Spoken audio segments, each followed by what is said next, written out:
Bismillahirrahmanirrahim. Assalamualaikum warahmatullahi wabarakatuh. Alhamdulillah. Wassalatu wassalamu ala rasulillah. Wa ala alihi wa sahbihi wa mawala. Wa la hawla wa la quwata illa billah. Saudara seiman dimanapun berada. Pada hari ini kita sudah berada di penghujung bulan Zulqa'dah. Sebentar lagi kita akan masuki bulan Zulhijjah. Bulan haram, bulan yang dimuliakan oleh Allah Subhanahu wa Ta'ala. Di dalamnya ada ibadah haji dan juga ada ibadah kurban. Di dalam ibadah kurban terdapat banyak hikmah dan pelajaran yang bisa kita ambil dan bisa kita terapkan nilai-nilainya dalam kehidupan di dunia ini. Di antaranya adalah bahwasanya ibadah kurban tersebut merupakan bukti rasa syukur kita kehadiran Allah Subhanahu wa Ta'ala. Allah Subhanahu wa Ta'ala telah memberikan kepada kita kenikmatan yang berlimpah, kenikmatan yang begitu banyak. Kita tidak akan bisa dan tidak akan sanggup menghitung nikmat-nikmat tersebut.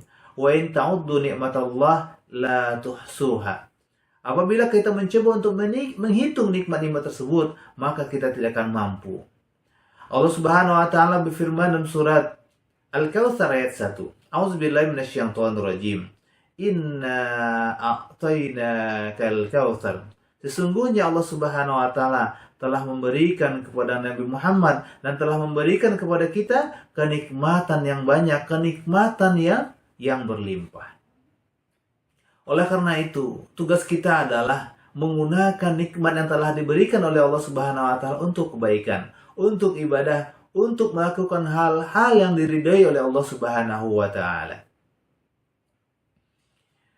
Salah satu cara menggunakan nikmat tersebut adalah dengan berkurban. Di ayat yang kedua, Allah Subhanahu wa Ta'ala sampaikan, "Fasholli lirabbika wanhar." Karena Allah Subhanahu wa Ta'ala telah memberikan kenikmatan yang berlimpah, kenikmatan yang banyak kepada kita, maka tugas kita adalah fasholli lirabbika wanhar. Salatlah karena Allah Subhanahu wa Ta'ala, wanhar. Dan berkurbanlah. Gunalah kenikmatan tersebut untuk ibadah. Gunakanlah kesempatan tersebut untuk hal-hal sosial, ibadah-ibadah sosial, membantu orang lain. Kurban merupakan adalah ibadah sosial. Membantu saudara-saudara kita yang mana mereka sangat jarang memakan daging. Ketika Idul Kurban ini adalah kesempatan bagi saudara-saudara kita menikmati hidangan enak. Mau makan daging. Kemudian Rasulullah SAW memberikan penguatan dalam sebuah hadisnya tentang ibadah kurban ini. Man kana lahu sa'atan wa lam yudahi fala yuqarribanna musallana. Siapa di antara manusia, di antara kita semuanya, kaum muslimin dan kaum muslimat, diberikan keleluasan rizki, kelapangan rizki oleh Allah Subhanahu wa Ta'ala, akan tetapi dia tidak melakukan ikut dalam ibadah kurban, fala yuqarribanna musallana. Rasulullah sampaikan, jangan mendekati tempat salatku, kata Rasulullah SAW. Saudara-saudara seiman yang dirahmati Allah Subhanahu wa Ta'ala. Oleh karenanya, malah kita bersegera mendaftarkan diri dan mendatangi panitia kurban, mencatatkan nama kita bahwasanya di tahun ini kita akan melakukan ibadah kurban, merupakan salah satu peserta kurban di tahun ini. Hikmah yang kedua adalah bahwasanya dalam ibadah kurban merupakan bukti, tanda ketaatan dan kepatuhan kita kepada Allah Subhanahu wa Ta'ala. Perlu kita ingat bahwasanya ibadah kurban ini berawal adalah dari perjalanan kehidupan Nabi Ibrahim dan anaknya. Nabi Ibrahim berdakwah, mendakwahkan agama Islam, mendakwahkan agama tauhid. Sekian lama Nabi Ibrahim berdakwah dan Nabi Ibrahim merindukan hadirnya seorang anak. Usianya yang sudah tua dan istrinya juga sudah tua. Kalau menurut ilmu kedokteran bahwasanya istrinya tidak mungkin lagi mempunyai anak.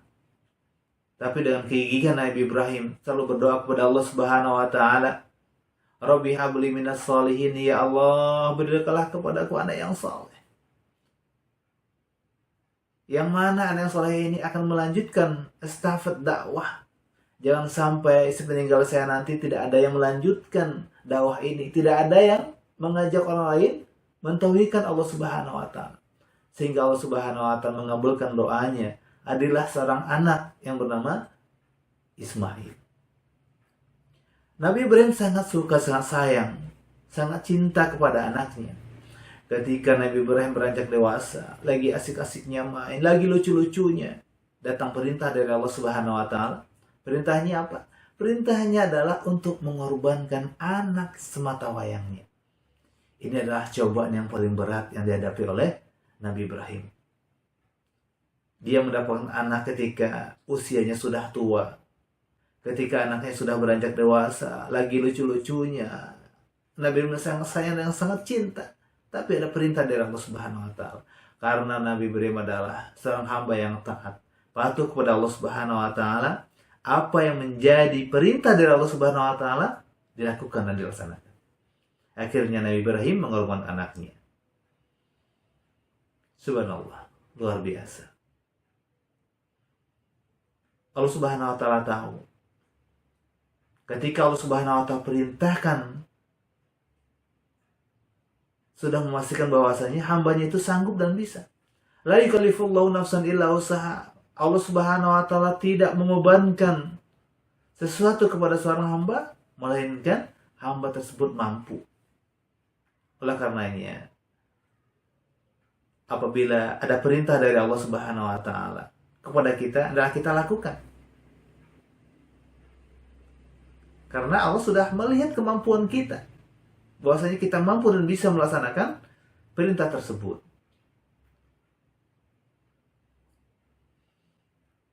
Dalam perintah kurban tersebut, ya, Nabi Ibrahim mempersembahkan yang terbaik.